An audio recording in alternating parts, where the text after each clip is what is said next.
misfits.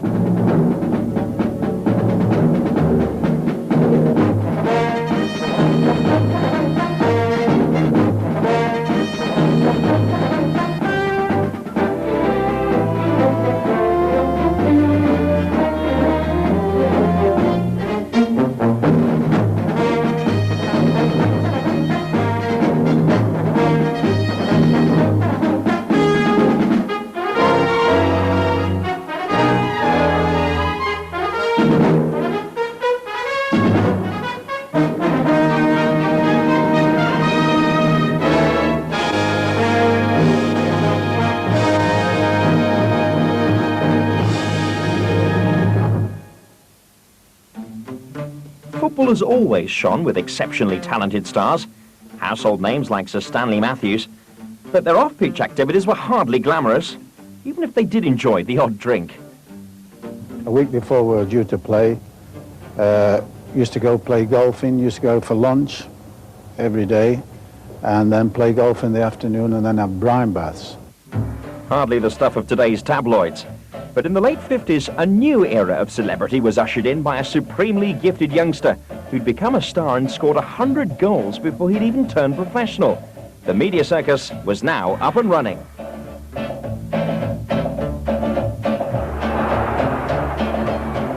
Back to Greaves. And it's a goal! Yes, Greaves has scored! Starting into the middle as Greaves trying to work into a shooting position. A great goal! Jimmy Greaves. Greaves going through on his own. And he scores! Yes!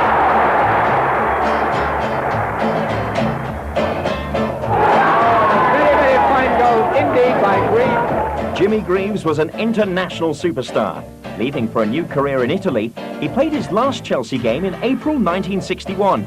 He'd scored 124 times in 157 games. Brave rock. What a tremendous cracker of a shot. Greaves to Blunston. Blunston was running for sideways. Greaves! Oh, and a hat-trick for Greaves in his last appearance. One wonders, with some desperation, what Chelsea will do without him next year. This sort of media frenzy was a new phenomenon. Meanwhile, up in Manchester, United were buzzing with another exceptional player. Oh, a beautiful ball to Charlton. We've going to see a shot, surely.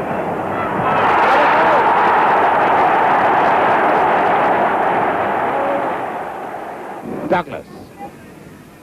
Douglas to Charlton. A great goal by Charlton.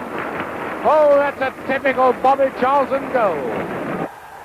In 1961, Bobby Charlton was joined at United by Dennis Law. Oh, just the free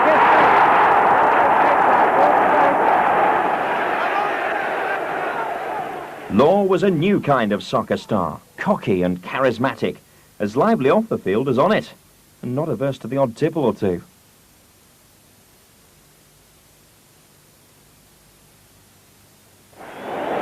Back to Law. Oh, it's a goal! No, he caught Banks on the wrong foot.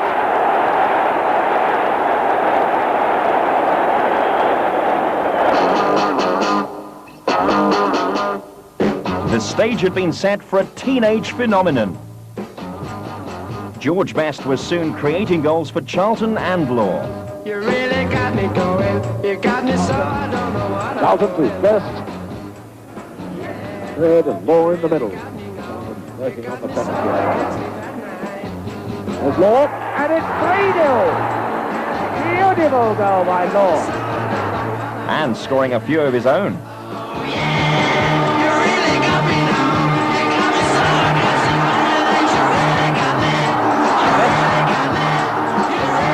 And in the fitting by the and it's a magnificent goal! Yes. What a magnificent goal! A truly brilliant that's moving forward his third at the moment. As Best, a good move. Fine goal. I'm the same as any kid. I mean, I loved reading about myself in newspapers. purely and simply from the football point of view. And it was something I'd always dreamed of since I was a kid growing up in Belfast. All I ever wanted to do was kick a ball around and play football. And here I was, 5 or 6 years after leaving home, playing in Europe and reading my names in the papers. It changed a little bit after that because I started reading my name on the front pages, which didn't please me too much. Ferren forward to Best. Oh, he's going to get number 5, yes! Beautiful football by the young outside right, George Best. That is the boy with the Beatle haircut. That was the start of the Beatle thing and the 5th Beatle. And from then, it just, looking back, my hair wasn't particularly long. I think if you look at the photographs of the Beatles now, you couldn't exactly say they had long hair compared to what came afterwards. But that was the start of the Beatle thing, and it just, snowballed. It became massive after that.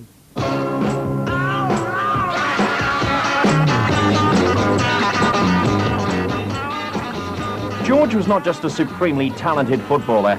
He had sex appeal and glamour.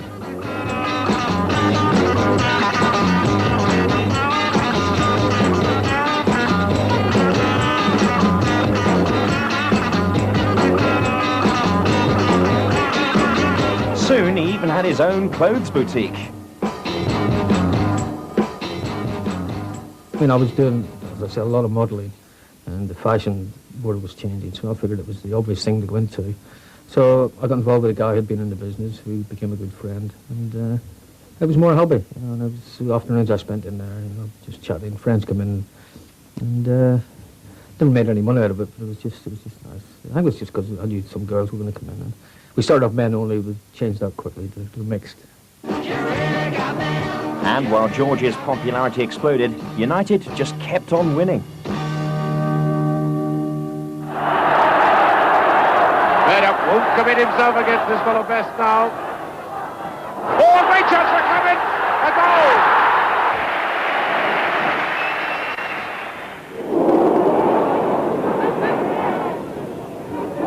Has to watch for Law. It's a goal by Law.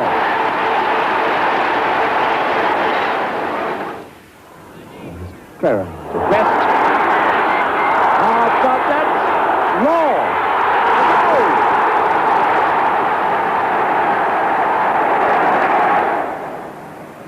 Now your ball. United to Best. Collier coming back with him. Best with his perfect balance. Again over the long ball. The goal level. Dennis Law, apart from being a great player, he was called the king of Old Trafford, and quite rightly so.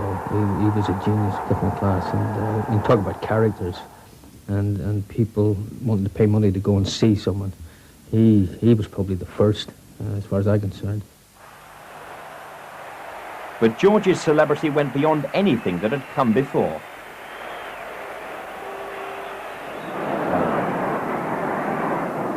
Sadler. To Morgan. Best, a great goal!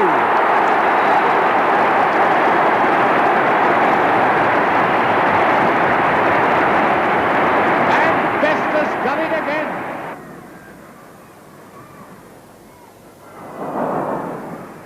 Well, in the end, George Best got it.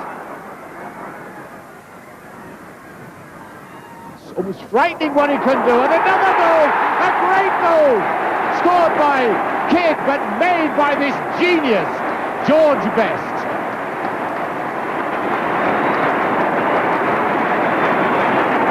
Oh, George Best turned on the most glittering magic then. Best is up front. There he is, the defence split. Can he do it? He surely must. Driven wide. Yes!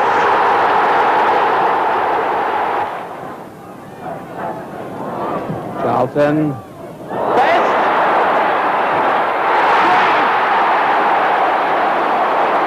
One of their players had said to me, I'd sort of taken a mickey out of him a couple of times before that, and they'd said to me, don't do that, because you'll be up in the air soon. It was just like a little movement, let the ball run past the defender. And as the ball came to me, I knew I was going to score before it got there. I'd made my mind up before it got there. And it ended up, it looked quite simple. Goes McElroy again, running out to the right. Kidd on the far post. Best near in.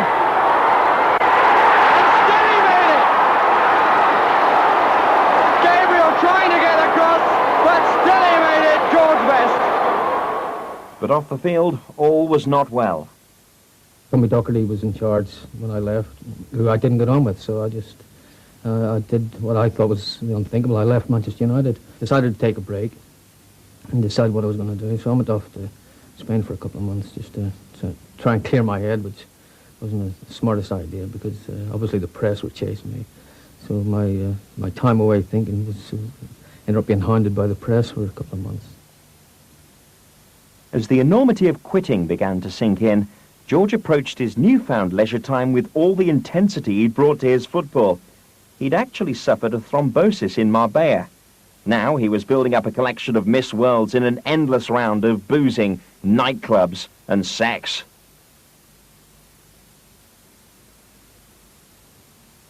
But Best was wrestling with some powerful demons.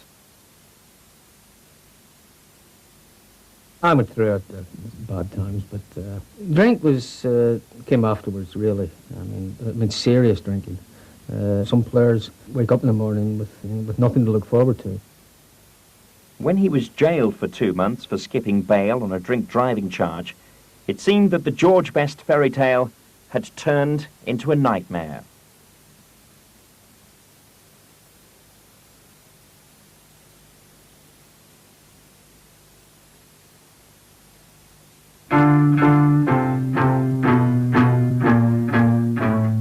Back in London, Loftus Road was getting used to unprecedented attention. Most of it was focused on a young Rodney Marsh.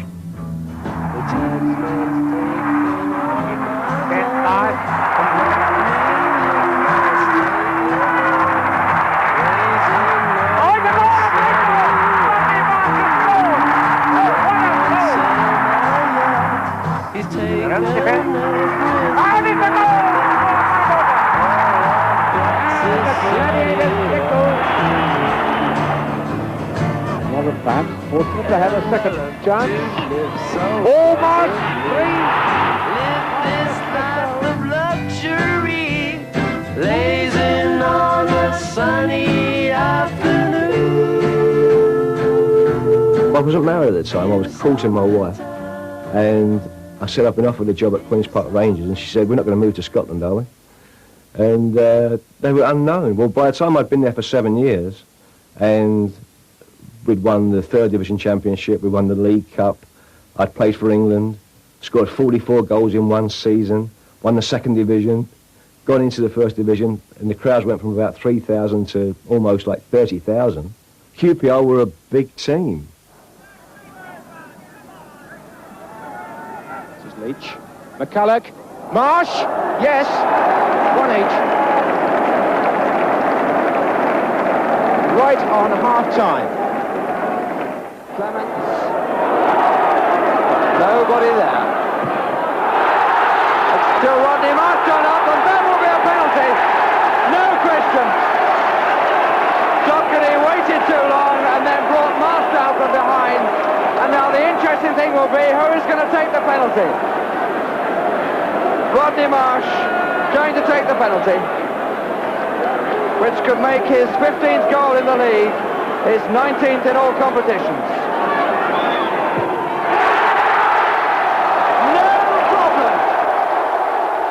When I was growing up, everybody wanted to impose their standards on me. And every time somebody said, do black, I would go white. If they said jump high, I would jump low. Because I didn't want people to, and maybe that's because of my upbringing. Maybe that's being a very poor, East End boy. But nobody was going to tell me what I had to do. Indeed not. At the height of his popularity, Rodney caused a storm by joining Malcolm Allison's Manchester City. When managers told me to do things that I didn't agree with, I would just say yes, okay, and then go and play my own way. And I did that all of my career. Other than probably Malcolm Allison was anybody that I really listened to in terms of coaching. I think it was Malcolm Allison and Joe Mercer when they were in charge. Kept having a go at Rodney about how scruffy he was when he turned up for matches. So he turned up one day in a beautiful three-piece suit, a nice white shirt, silk tie, polished shoes, and no socks on. He just trying to put over his message that he wanted to do it his way. It was Jules Best that actually was the pioneer. I mean, I followed very, very shortly after, but it was Jules that broke that. You know, with the long hair and the good-looking, you know, very, very wealthy, made tons of money.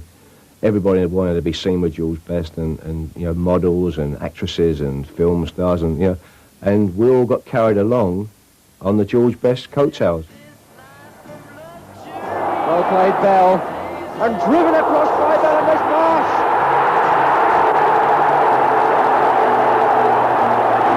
Liverpool looking to the linesman, but this time there's no decision in their favour. Marsh has scored for City. Marsh, Hind in front of him, looking for Law. The perfect finish for Dennis Law's perfect day.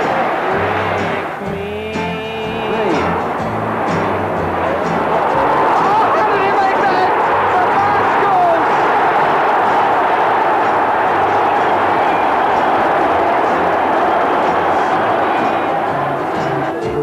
Content to lose his head a little bit. Not a good one by Marsh.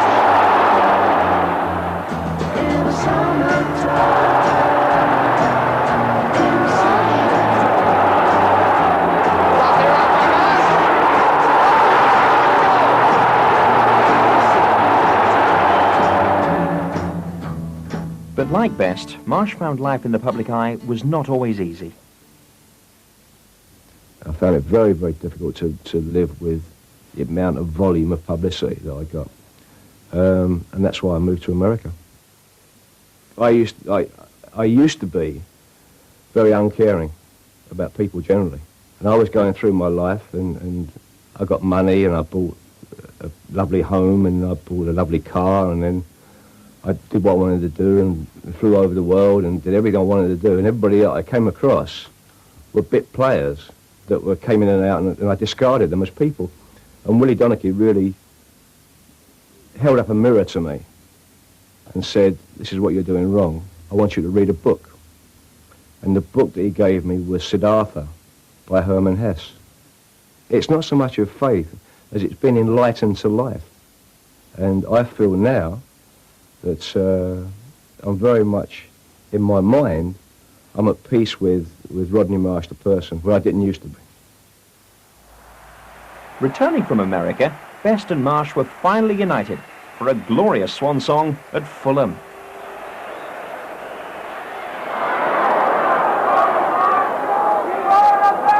Well, he won for them all there. And a lovely ball for Best. Now can he do the same? Onto the right foot. Mitchell on the far post. Marsh with a header.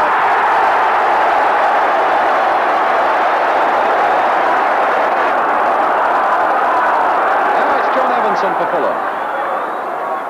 Played inside for Marsh. Looking around, seeing who he can pick up.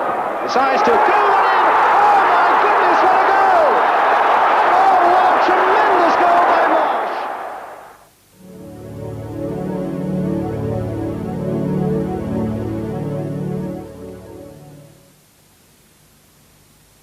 Meanwhile, at Stamford Bridge, a new icon was born. There he is. Osgood is good. That's what the Chelsea fans chant about this 18-year-old. A great prospect this boy is. Born out of Chelsea being taken by Tambling.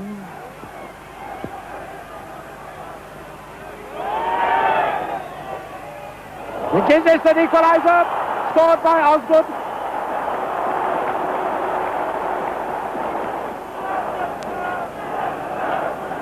Holy. Cheerleaders on the top are quite confident. They're still screaming for Liverpool, but it's Peter Osgood for Chelsea. Oh, what a beautiful mover this boy is.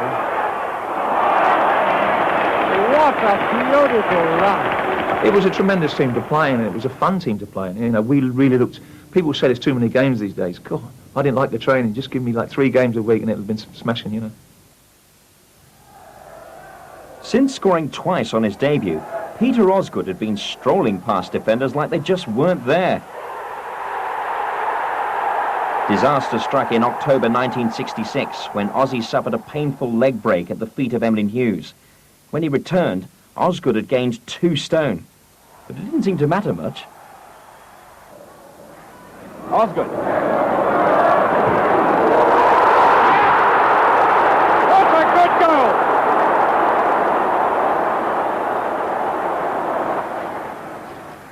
Husband back to Osgood. Baldwin Osgood, a fine move and the second goal.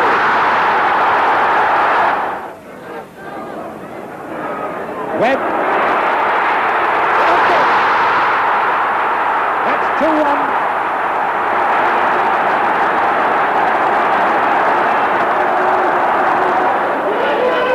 Baldwin, Osgood coming in. Almost an accident, but it's a goal. And Osgood's face says it all. Ozzy was joined at Chelsea by the supremely talented Alan Hudson, born just 200 yards from the bridge.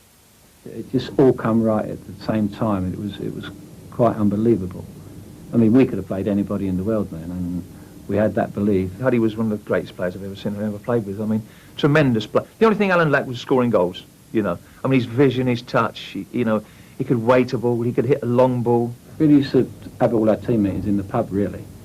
And me and Ozzy in particular would sit aside and say, you know, this is what we do on Saturday. He used to get me in so many times where he would look in one way and he'd nick it into me, and I knew he was going to do it. But the defenders didn't, and they'd give me an extra yard. And I mean, probably they went, oh, Ozzy's done well there, but they don't realise the pass that he gave me. Number 8, Hudson, it's a beautiful one, and Osgood, he scored! And a beautiful effort by Hudson, making it for Osgood, the goalkeeper's hurt. Peter Osgood was probably the most popular player that ever put a blue shirt on. You know, I think that probably that team anyway was a team that will always be remembered for characters. Hutchinson in turn laying it off for Hudson. There's Houseman outside him, Osgood in the middle. And Osgood! Peter Osgood! Hudson for Chelsea. The lock. It's called, and Hudson heard him. Osgood. Kemba, and it's carrying away. Osgood!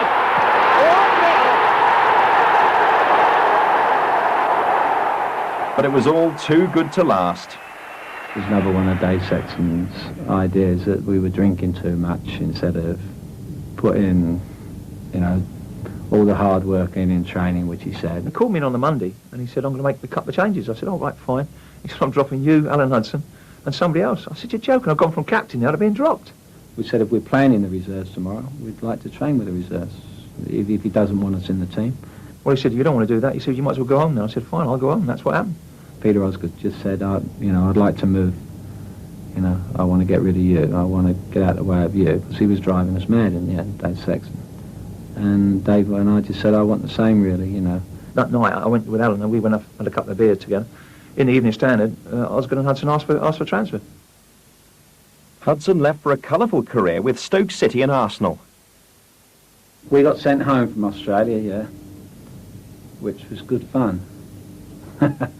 We were out promoting the club, really, whenever we're socialising. We just didn't do what we were told, because basically we had no respect for the manager. While Osgood got up to no good at Southampton. I said to Peter Rodriguez, I was getting a bit bored as usual. And I just said, Peter, I'll bet you a bottle of champagne that I can take the FA Cup home and sleep with it. He said, I bet you can't. Just went up to the security guard, the guy with all the full regard on. Can I just have a few photos done with the cup? He said, certainly, Ozzy. I just walked outside, put it in my car with Jimmy Steele, and we drove off. And there was a hamburger stall at Southampton just by the Guildhall.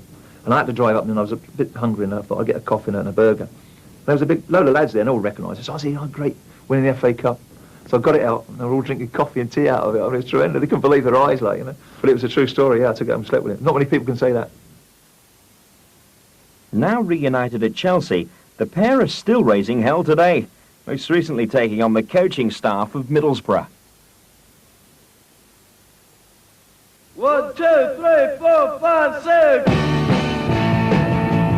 Not to be outdone, Arsenal had their own homegrown misfit. Charlie George was aggressive, noisy, and extremely talented.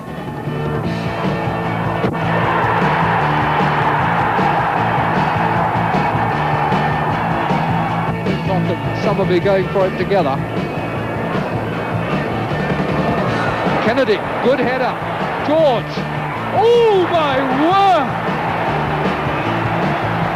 What a very good header it was by Kennedy to make the chance for him. Simpson. Oh, Kennedy and Charlie George. Yes, Charlie George. Simpson trying to get it away, McNabb does, and there's a little bit of argy-bargy going on between Garland and McNabb as Arsenal come away. It was a fine header by George, moving on to the return. Phillips out, McCready in his way, George scores! Completely quick break by Arsenal. I was ready. I mean, it didn't really make a lot of difference to me. I mean, I was a local lad from North London, and I mean, I've got the same friends now I had 30 years ago. And when I finished playing football, I used to go and have a drink with them. And they told you in no uncertain manner how you played, and you just had to accept it. And then that's the best way, and the way I prefer it. The world really knew Charlie had arrived in the 1971 Cup final.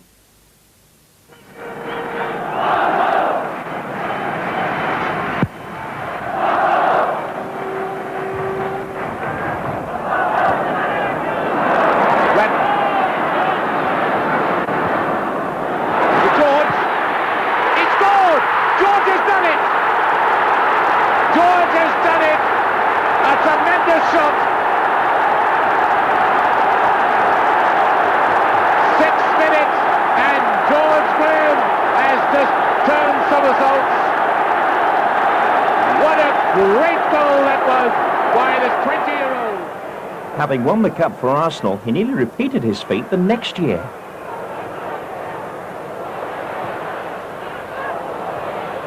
Graham. Ball. George. Simpson. Charlie George. Very little involved. Nearly put Arsenal back. The sort of player who does something different in this situation. And how about that?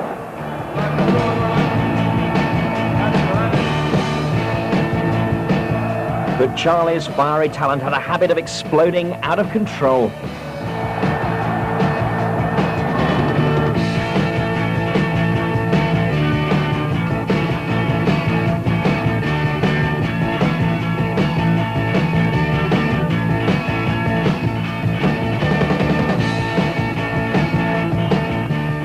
When Charlie was fined for punching out an intrusive photographer, his bad boy image was complete. Then he moved to Derby County. Charlie George. That's now.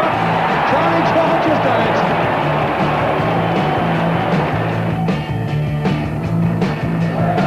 Well, remembering the devastating form that Derby were in, and here's a mistake for Lee to go in on. Goalkeepers come and George could score. Yes! I started off as a skinhead, and you sort of change with the times. You know, I had long hair, and the press and the people would talk about how long my hair was. It never affected the way I played.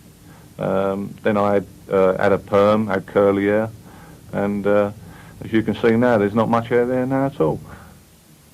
Back at Rangers, Stan Bowles was fitting into the vacant number 10 shirt. His career had started under Malcolm Allison at Manchester City. I was a bit of a rebel in them days, and eventually Malcolm had had enough and he sacked me when I was 18. He sacked me for not turning up for training and hanging around with the wrong people, as he called them, which those people I still hang around with today. Gibbons finds Clement. There's Francis. Oh, Batson was risking something there. Thomas, his Bowles!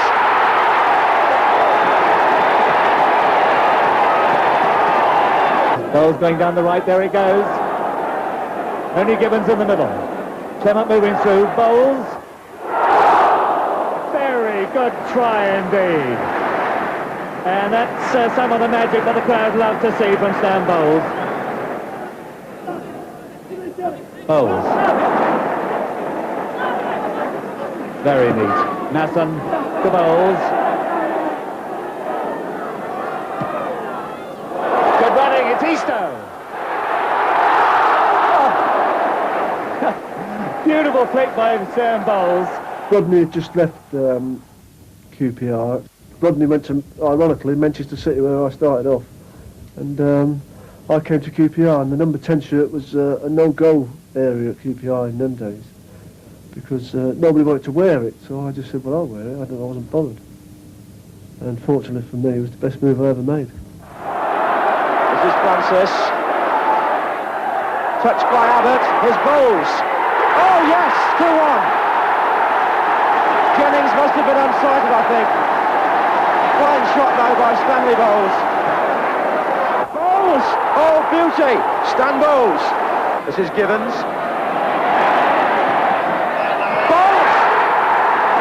Clements, oh, there's a gap there. Here's Bowles. Yes! But Stan too had troubles off the field. Gambling was a problem. I used to run bets when I was 15 for people in Manchester, you know. The environment I was brought up in was the same environment I'm in to this day. So I was always involved in those type of people who lived on, you know, i.e. gambling and whatever. So I was always going to be a gambler, and but I still gamble today, and there's no use point in denying it. Stan's just a one-off, you know.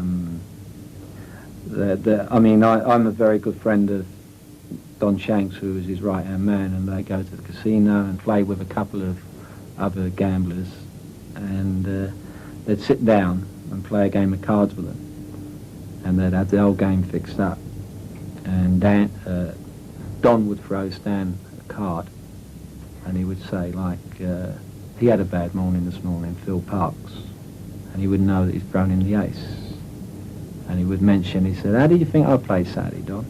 And he'd throw him a 10. And these fellas couldn't beat him for months and months and months, because they used to play by the numbers of people's shirts, and they won a fortune off these two fellas, and they would never get it.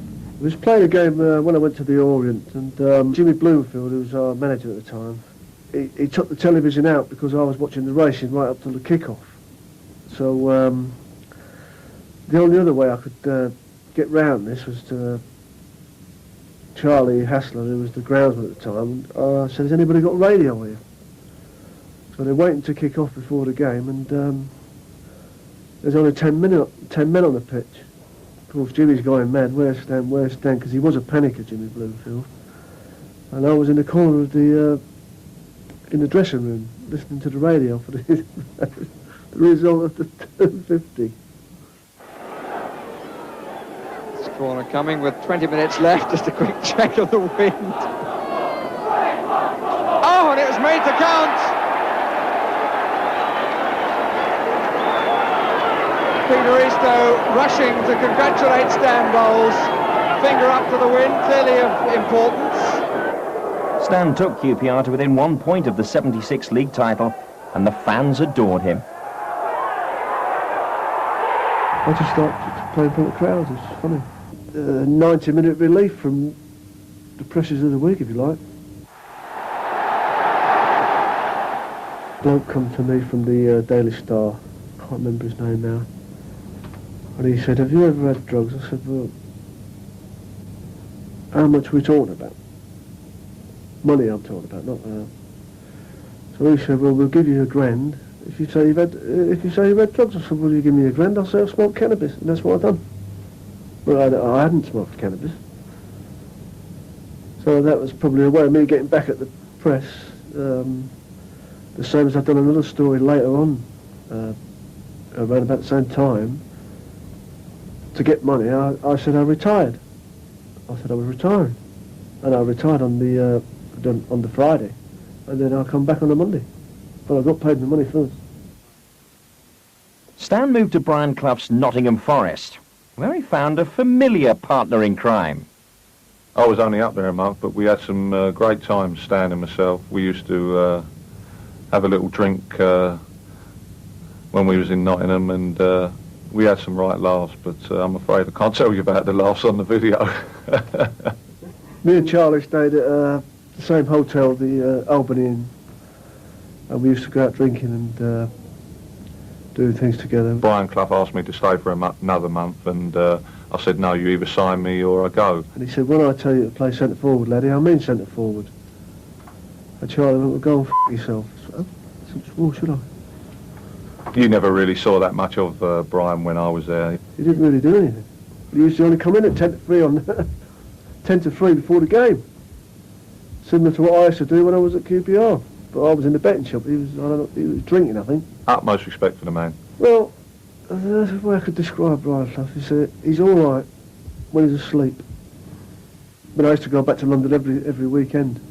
I used to get a cab back to London, you know, because he was getting on my nerves.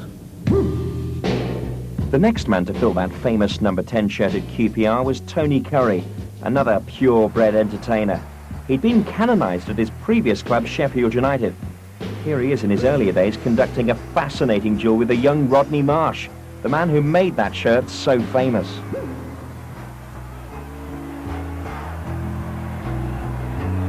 Tony was always engaging with the crowd and scoring some fantastic goals. The ball now with goal.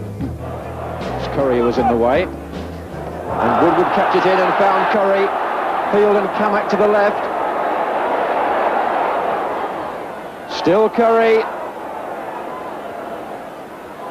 What about that? A quality goal by a quality player. I'm known for that sort of thing, the blowing the kisses to the crowd and perhaps a nutmeg or two here and there. Tony was also known for a most unmacho display of affection towards ex-teammate Alan Birchinall. We both went for a ball in our penalty area, and we both sort of did a head over heels, and both ended up facing the photographer that was there, the only one that was there on the day of the match. And Birchie just looked over to me, or looked at me, and said, "Give us a kiss, TC." And we just put our lips together, and that was it. And we got up and got on with it. And next day in the blooming paper, you open the paper up, Sunday paper, and there's a great big picture. He will go down as being one of the most underrated footballers that played the game, because he could do it all. Tony was absolutely some talent, but he was the one that I always thought that I had to fight for a place with England. It just so happened that neither of us really played, and it was just dumbfounding. These international frustrations were summed up by Curry's performance against Poland and a certain goalkeeper named Tomaszewski. Now Tony Curry. Curry against Kasperczak. Done him once. Not a bad cross ball.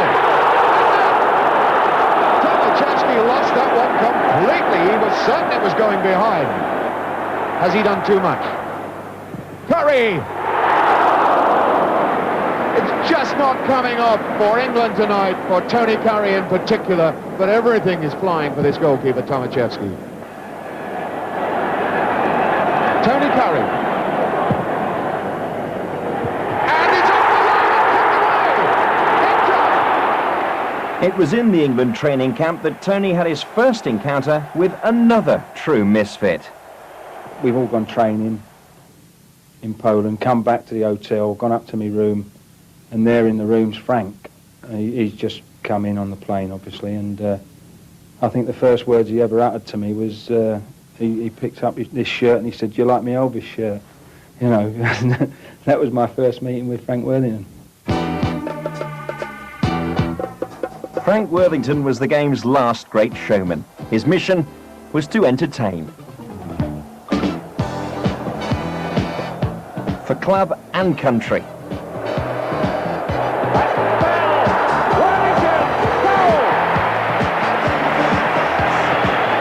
Everyone knows about Frank. Frank likes to sing, doesn't he? I mean, he thinks he's Elvis Presley reborn, I think. Because of all the publicity surrounding me in football and my allegiance to Elvis, they decided to give me this lovely memento of keeping the great Elvis's name alive, and it's something very special. I did actually meet him in a dream one night. I remember it vividly, this particular night. I woke up and the following morning, and you know, I knew that I'd been with Elvis Presley in the night. You know, I was sat talking to him in his dressing room before one of his shows, I think it was in Las Vegas, as we're speaking now. And it's still very vivid. It's very important to me. Frank performed for a bewildering number of clubs, but never disappointed. Sowers on for Worthington. The touch. Oh, beautiful goal. Oh, yes, indeed. Weller cutting it out for Leicester. Worthington's in the middle waiting for him. And Weller got it across, and Worthington went in!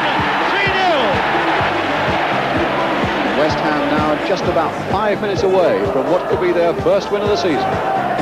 Oh, but here's Worthington away now. Now, maybe this is it. And it's not the first win of the season because Worthington has equalised. A goal out of nothing. Now Greaves. Worthington. He's hardly had a chance all through the game, but when they come, you can see why he's the First Division's leading scorer. Comes down to Worthington. Who takes advantage.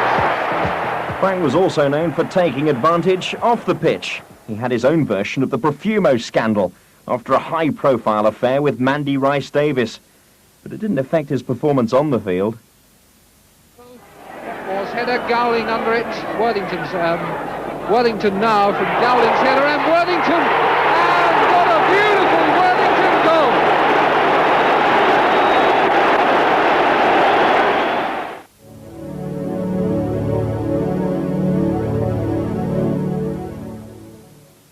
What separated the misfit from the ordinary player was not just his talent, but his instinct for entertainment. A lot of footballers, Jekyll and Hyde, they're off the field, they're totally different to what they are on it. Because I'm quite a shy person anyway, but getting in front of that crowd, I was a different man, if you know what I mean. I think my character changed once I went onto the football pitch. Once I stepped across the white line, it completely changed. It's to do with confidence. I was like that. On the field, nobody was more confident than I was. And off it, probably nobody was more insecure. I played for Fulham when I was 18, and somebody threw a can of lager at me at a game. And I opened up the can of lager and drank it during the game. That, to me, seemed just a natural thing to do. I actually used to go out and sort of plan things before games to make them laugh. And best to think is Stewart. He plays out with his stocking feet. Well, there's no end to Georgie Best's cheek. And now Best. Hurdled beautifully over. Took it off Rodney Marsh. Marsh coming back to tackle him. Nothing that you do can get close to playing football at the highest level in front of a big crowd and scoring a goal. Do you know, I often make the analogy, do you know when you're having sex and just at the moment that you have an orgasm, as a man, I can't speak for women, but as a man, when you score a goal in football in front of a big crowd and it's an important game, the high you get from that is 10 times greater than sex. Your veins in your neck, your jugular veins in your neck where the blood pumps through, you can actually hear the blood going into your head. It's such a sensation. Normal people that watch football, supporters, I would love for them just once in their life to experience that. It's a rush of blood that you'll never ever get from anything, including probably cocaine. It's a weird feeling. It really is strange. I mean, it can be happening at 100 miles an hour, but it does slow down. It almost goes in slow motion for you. Everybody else is doing it at normal speed, and your mind is thinking in slow motion, and you can see it all coming, and it's all so obvious. It's a goal that I was moving away from goal, flicked it up 3 or 4 times, juggling with the ball on the edge of the box, flicked it over mine, and the Ipswich defender's head spun past him, and as the ball's dropped, I've struck the ball beautifully on the volley. into the far corner. It happens. I mean, it's just instincts that take over in any given situation. That's what makes a good player, because you know to do the right thing at the right time. I received a long pass out of defence from Mike Keane, who was our captain, and I got the ball, and I've often talked about it. I went into a sort of a surrealistic dream, because I wandered around with the ball, and I remember, you know, sensing the smell of the grass, and I was almost looking at the stands and the crowd, and I was just weaving around, not really knowing what I was doing, and suddenly I saw an opening and shot from about 25 yards, and the ball rifled in off the post, and it was 2-2. On that occasion, I knew, in the dressing room before the game, I knew that I was going to be the star of the game.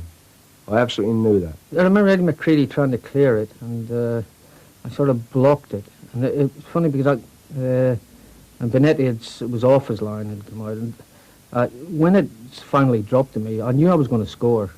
But even though it was a terrible angle, I decided once the ball was at my foot that I was going to score. Nobody else was going to do it. It sort of almost stopped for that split second before I curled it in from the angle I was at. And it's a magnificent goal! What a magnificent goal! The line between sport and showbiz had never been so blurred. I think that those days, that was when it was changing. You know, footballers were starting to appear almost as much in pop magazines as they were in football magazines. And I mean, I was modelling clothes, and I was writing about fashion. I was writing about the music industry, apart from the football. I certainly felt like a pop star, yeah.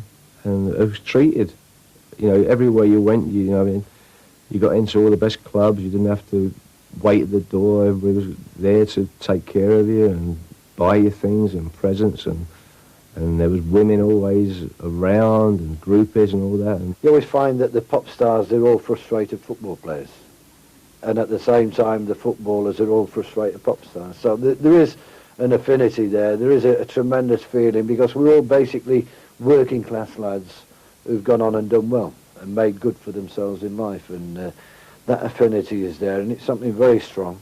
I always liked the Rolling Stones, and they always looked sort of bedraggled, if you would say, and with long hair, and that was a sort of approach to me, you know, and a bit of a rag and bone man my hair was, but I enjoyed the stick I used to get off the crowd for it.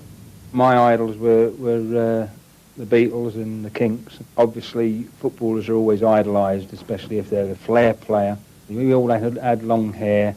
Yeah, we all had long hair and long sideboards. And I still get a bit of stick about sideboards today. But no, if you'd have seen them when I come from Carlisle, they used to come right round here, like the pork chops sort of sideboards. Some players even had a crack at singing. Where's your mama gone? Where's your mama gone? Little baby Dawn. Little baby Dawn. Where's your mama gone? Where's your mama gone? Far, far away. Last night I heard my mama singing a song. And very good as well. Yeah, we were quite amazed in the recording studio when he sang it that day. Because although we need a few cans of beer to relax us, I mean, he really can sing a song.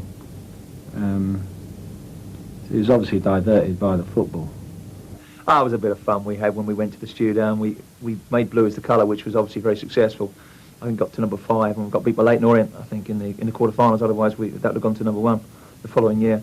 And we brought out obviously the LP, which was tremendous fun making it. I mean, I always remember Alan Hudson trying to sort of introduce me to the people, and he couldn't talk. And we were killing ourselves laughing. My first son was born the day before, and I was a little bit worse for wear. I went out and wet his head that night, and I think I hardly got to bed.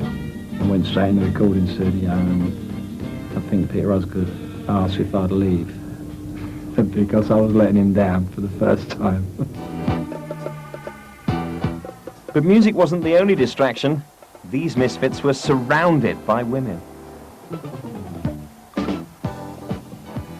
If you're a good-looking guy, he's an athlete and fit and healthy and you've got plenty of money in your pocket and driving a nice car and living in a nice home, you've got to expect that women are going to chase you around. My wife had to handle all of the problems that went with being associated with Rodney Marsh. And I can't tell you how much I respect her and have respected her for the way that she coped with the years of waywardness. It must have been very difficult. It's all mental and a player's approach or the preparation for any game. I mean, some players could have sex before a game and feel drained and tired. And other players, like myself, it didn't affect me in any way. You know, we never ever let ourselves down on the field. We always let ourselves down off the field. And it wasn't through fighting or whatever. It was out, you know, late nights or, as you said earlier, on women or whatever. Alcohol was also a required duty. You know, they used to say some of the best players were the best drinkers, but I don't know about that. I believe in exactly the same way that Brian Clough felt. I mean, there's those lovely stories about Cloughie before very important games taking his players for a drink, a lager or a glass of wine, you know, whiskey, whatever. And, you know, it's a tremendous piece of psychology. Well, I don't think I've ever had 4 pints just before a game. You just can't do it. It's impossible. I suppose 4 pints, 3 or 4 pints is all right. But footballers do drink to excess from time to time. I think football is a social game. People that go, I mean, years ago, people used to meet in the pub at the World's End, have a few drinks and go to the game. I mean, and fans like to see players in pubs. Today, if I don't want to drink, I don't. And if I feel like a drink, I'll have a drink. And that's, it sounds oversimplified, but that's the way I handle it. And when I'm not working, I go out and if I want to get drunk and fall over, I do it. As long as I'm not hurting anybody. The difference was a few years back, it controlled me, you know. I'd rather go and sit in a pub or go out with my friends and drink all day than go and work. And I put everything secondary to the drink. Attitudes to personal health were more relaxed in the good old days. Bobby Charlton, for example, he smoked 40 fags a day, so, you know, it doesn't have any bearing, does it? Or, you know, it's all relative to the individual again. He was a great player. So smoking didn't affect him. I've smoked ever since I was 9 years of age. So I've smoked all the time since I was playing. I got sent off in a game years ago with QPR when Tony Curry had just joined us. And Tony used to light a cigarette. And when he came in, I went, give us one of them. And I was hooked ever since. I was about 33 then. Yeah, it must have been 32, 33. So I can thank Tony Curry for that. If I die of cancer, he's to blame. But no less a threat to the players were the attentions of a predatory tabloid press. In fact, the rise of the tabloids in the 60s had coincided with the emergence of these misfit stars. The tabloids build you up and they knock you down. We're the greatest country in the world for doing that. You know, we build our players up and all we want to do after is sort of punish them. Obviously, you grow into it, but then it's probably too late. You've probably done a lot of damage. But no, people say, oh, I wouldn't have done the things you did, you know, I wouldn't have gone out and done this and spent money and done this. They don't know, they've never been there. And that's why I feel sorry for George Best. I mean, he's a lovely, lovely man, lovely fella, and he just couldn't handle it. It's not unbearable, but it's difficult to handle. Maybe not so much yourself, but friends and family, girlfriends, wives, children, they've all got to put up with it. I hated it because I come from London and went to Manchester, and Manchester is a village compared to London. And everywhere I went, because I was captain of Manchester City, at the same time George was playing for United, but everywhere I went, somebody would ask for your autograph or recognise you or ask you a question or why'd you lose Saturday, why'd you do that? And the media Goldfish Bowl in Manchester was incredible. I mean, I still live in a Goldfish Bowl. But the difference is that I don't have to go out every Saturday and prove myself. I can do what I want because I'm my own boss now. But the difference is when you're playing, no matter what happens to you during the week or how much publicity you get, you've got to put it behind you and go out and do it week in, week out for the general public. People forgive you anything as long as they're not wasting their money and you're giving them what they want. It seems incredible today that with the exception of George Best, all these players were so criminally sidelined on the international stage. I think that the England job over the years, really, when managers get the England job, it seems to me, by and large, they're all the same. England have sort of swayed away to sort of what can I say, the more hard-working players rather than the skillful players, which is a pity, I think. I couldn't fit into systems that were so defensively minded that it was almost at the expense of the flair. And there followed an astonishing series of walkouts. When Alf named the team, I wasn't in it. And I said, no, I just can't make the tour. And it was more for a disappointment than anything, which he should have really sat down with me and, you know, spoke about it. And he said, well, if you don't make it, you take the consequences. He says, you'll never kick a ball for me again. So I said, so be it. As we come off at half-time, Don Revie asked me to get down the left flank a bit more, and I was eventually substituted. Put it this way, I wasn't too happy, and I don't think we could print what I actually said as I went up to the tunnel. Well, I heard Joel Mercer say to Al Shepperson, who's dead now, to take him off after 10 minutes of the second half. I overheard him say that. And I collected my boot money first before I went the next morning. And Mick Shannon was my roommate, and he said, where are you going? I said, I'm going home. And that was it. So that was the end of my England career for 2 or 3 years after that. Now, Don Revie took to one side, I think it was Alan Hudson, Tony Curry, Stan Bowles, you know, and he made it quite plain to us that we were not his type of player. You know, I think he saw, you know, whether it's our lifestyle, whether it was work rate or lack of. He didn't exactly like us too much, so, you know, it was quite easy to have a mutual feeling, really. I said that England doesn't interest me anyway. When Don Revie first took over the England setup, he invited, I think it was about 90 players to get together on a Saturday night at the Piccadilly Hotel. But I remember the first thing that Don Revie said to us is that nobody's allowed to go out that night, you know. And we just, you know, it came as a bit of a shock. He had a get-together in Birmingham with 60 players, and I wasn't even in the 60, so I knew I had no chance. I had T-shirts made, you know, I was Revie's 61st. I think he was trying to wind us up so we'd walk out, and he had an excuse, you know. One or two of the rascals, such as Hudson Bowles, Alan Ball. I'd been out, Frank had been out, in fact Alan Ball had been out, and Tony Curry had been out. They all went out. I wasn't one of them, honest. We all ended up at some, we went to a couple of casinos, and I think it was George Best Club at the time, Slack Alice, and we all eventually met up in there later on in the night. They all come in because it was sort of the meeting place at the time. Sometimes they shouldn't have been there, but I'm the last person in the world to tell them to leave because they've got a game the next day. I think Don Revie, when he found out about it the following day, I don't think he saw too kindly to the situation. So he pulled us for his side and just said our attitude was terrible, which was nonsense, really. I feel it was a very small-minded sort of thing to do. When we've been together, we've often talked about it, you know, like the likes of Stan and Frank and that, and Alan Hudson, and so on. It would have been nice to have all played in the same team. You know, it's a big stage, and the good players, the class players, I think, respond to that sort of atmosphere. And you know, unfortunately for us, Don Revie took it away. I'm sure the other team would have struggled to get the ball off us. We do silly things in the spur of the moment, and I actually apologised to Ron Greenwood at the time. But he picked me when I felt I should have been picked first off. Somebody dropped out with an injury, and he phoned me up, and I was in the pub of all places, where I've just come from now, in Sloane Square, and he phoned me up and said, I want you to come along, you're playing against Brazil. I said, I'm not. So if you can't pick me in the first, I said, I'm better than the ones you picked. So England languished in the international doldrums throughout the late 70s and mid-80s. But how did our misfits adjust to life after football? I said, this is the end of my life.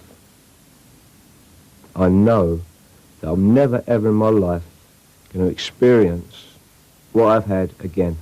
you always put yourself in that position, and you think the crowd are, you know, are cheering for you. I mean, it was great to go out there with a 40,000 crowd, and you know that you're confident to do your bit. When you play your last game, and the fans stop cheering, and you know that you're never going to be in that arena again, that is like you hit a brick wall. When I finished playing, I found it difficult to fill that void and replace something that I loved doing with something else. And a lot of people find that it's very, very difficult, because athletes basically finish at a very early age. They're still young men, and they've got to try and find something that gives them a buzz.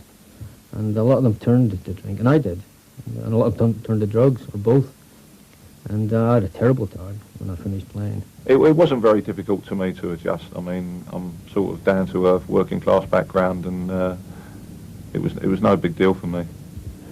I thought it would be hard, but it wasn't that hard, because although I've got a little bit grey now, I still get recognised, and people still stop me in the streets and that, you know. So it wasn't as hard as I thought it was, and plus I don't like watching football anyway, so I was a bit lucky like that. Well, it's a drive, you know. It's a passion for the game. It's a love for the game that you know, is not diminished in any way, you know, to now. I mean, I'm flying off in a moment down to Rio playing beach World Cup football. You know, I still get that thrill out of playing the game that you know, that I've enjoyed so much. The main love of my life now is I'm back at Chelsea doing the host and the sponsors, and I love the job tremendously. You know, it's really gives me a big thrill to go there. I see friends of mine who were playing around about the same time, who are struggling. I mean, seriously struggling, in lots of ways, and particularly with alcohol. I'd like to think that I've gone past that. When I first left England to go to America, I knew I was leaving England to get away from all the pressures of Manchester. And I was going through such I felt it was like a nervous breakdown, the pressure of doing all this. And I came back to England, and on myself, I went to Tramps, and I stayed there till about 5 o'clock in the morning, and Johnny Gold was terrific for me. He realised that, you know, what state I was in. And I was driving a little Mini, and I got in the car at about 5 in the morning, and I drove down the Cromwell Road towards Hammersmith, and I was going through the lights. They were red, and I was going through the lights. Not speeding, just going through light after light after light. And I was hoping that a car would hit me. And I've not told that story to anybody, but that's how traumatic it is to end your career as a footballer. I once said something about, you know, they shoot horses. I think they should shoot footballers, really, because we really don't really come to terms with it. 99% anyway, not those of us who love it, you know.